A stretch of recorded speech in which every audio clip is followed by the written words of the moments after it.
আসসালামু আলাইকুম। সেপ্টেম্বর মাস prostate cancer সচেতনতা মাস।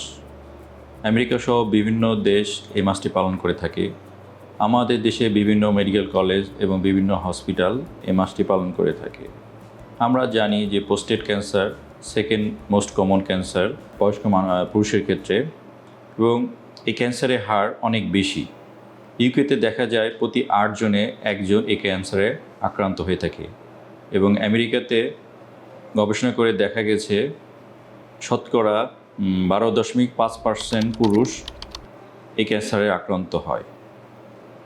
এবং লাস্ট বছরে আমরা যদি ডাটা দেখি 2024 সালে প্রায় 3 লাখ পুরুষ আমেরিকাতে প্রোস্টেট ক্যান্সারে আক্রান্ত হয়েছে, এবং এদের মধ্যে 33,000 পুরুষ প্রোস্টেট ক্যান্সারে মারা গেছে।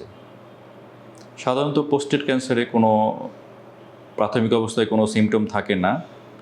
যখন অ্যাডভান্স স্টেজে চলে যায় তখন বিভিন্ন সিমটম প্রকাশ করে থাকে। তো সুতরাং এই প্রোস্টেট ক্যান্সার সচেতনতা মাসে আমার ইউটিউব চ্যানেল এবং ফেসবুক পেজে এবং বিভিন্ন টিভি চ্যানেলে আমার প্রোস্টেট ক্যান্সার সচেতনতা উপলক্ষে প্রোগ্রাম থাকবে।